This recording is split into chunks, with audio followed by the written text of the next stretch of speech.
In this video, we're going to take a look at an edited version of one of my monthly live Zooms that I do on the first Monday of the month with my Stanton Drum Academy members.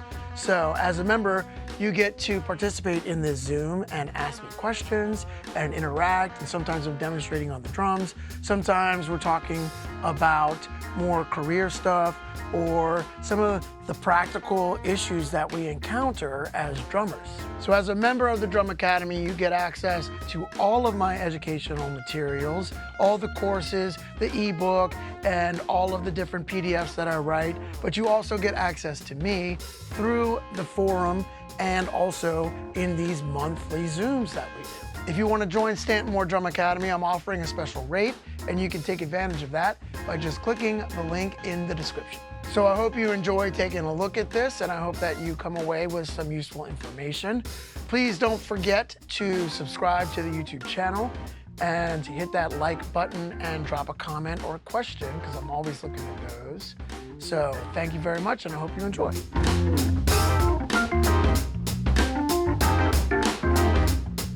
Since I saw y'all last, I feel like I just went through the absolute most varied musical time of my entire musical life, possibly. 2 weeks ago, I was in South America playing very heavy rock, heavy metal / punk rock. Some of it's leaning towards the punk and some of it's leaning towards the more heavy, but all with Corrosion of Conformity. And you know, they've had over a 40-year career. And so we're playing material from their whole catalog. But we played 3 songs from In the Arms of God, which I did with them 20 years ago. And we played 1 song from the as of yet released record. It's not out yet.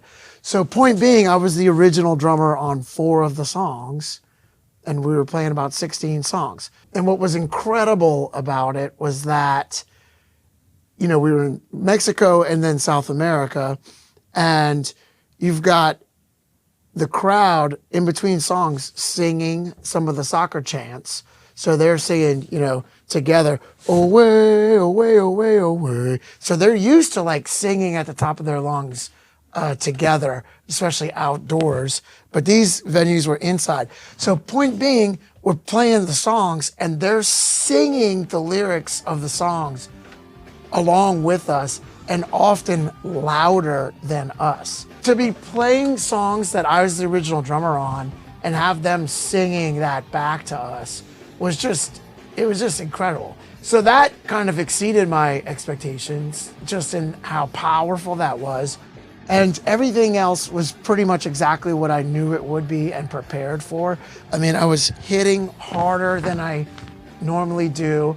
I used a little bit heavier sticks. I used the Extreme 5B, which is, I wanted something that was like the same shape and relatively same feel as my signature stick, just a little bigger. And that's what that was. It's just a little bit more heft on it and just a tiny bit more length. And so that really helped, because then I didn't have to like overexert. The stick was helping me do some of the work. That was a big help, just spending some time going through some different sticks and then shedding the set list with those sticks, you know, for the weeks leading into when I would be playing. And then I also, you know, did a good bit more exercising and jumping rope and all that.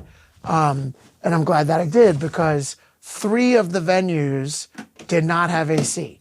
So we're playing in Chile, Argentina, and Brazil, and it's summertime down there. And some of these venues just don't have AC.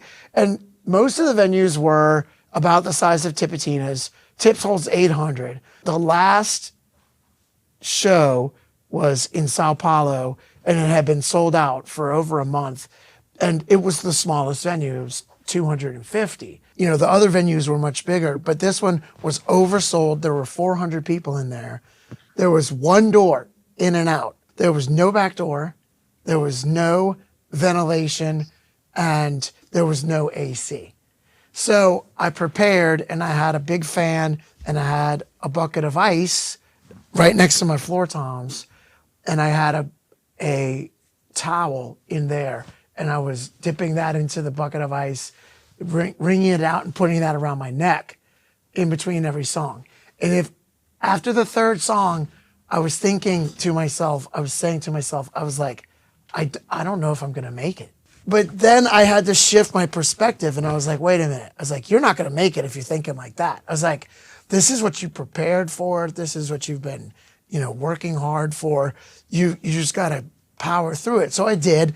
And there was a guy helping me with the drums. I asked him to get me a second fan because I knew we had fans in the backstage. So I asked him to go get one. So he did. Then he had to find an extension cord. So it took a minute, but halfway through the set, I got the second fan, and that made a big difference. And so I powered through, and at the end of it, we got backstage, and Woody Weatherman, who started the band in 1982, we're all dripping wet. Woody says, man, I've been on the road doing this for over 44 years. That was absolutely in the top 5 hottest gigs I've ever played, probably the hottest. And then Pepper Keenan said, bro, I don't know how you did what you just did. He said, most of the heavy metal drummers I know would have been half-stepping halfway through that. He said, but you played full energy all the way to the end. I was like, bro, I'm not going to let you down. I'm not being dramatic. It's like, you're the engine of the whole operation. What happens if you're halfway through the race and the engine overheats?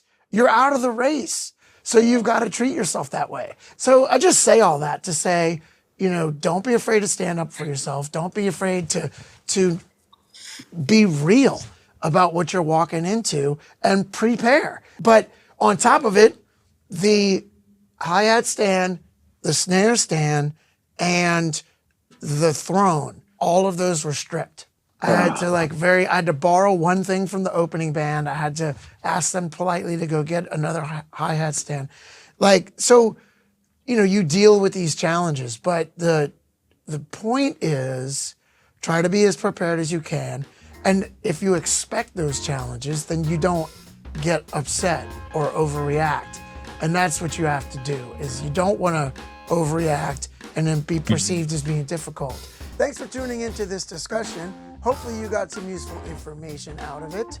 So please don't forget to subscribe to the channel if you're not already, and hit that like button, drop a comment or ask a question. I'd love to hear from you. And thanks for watching. See you down the line.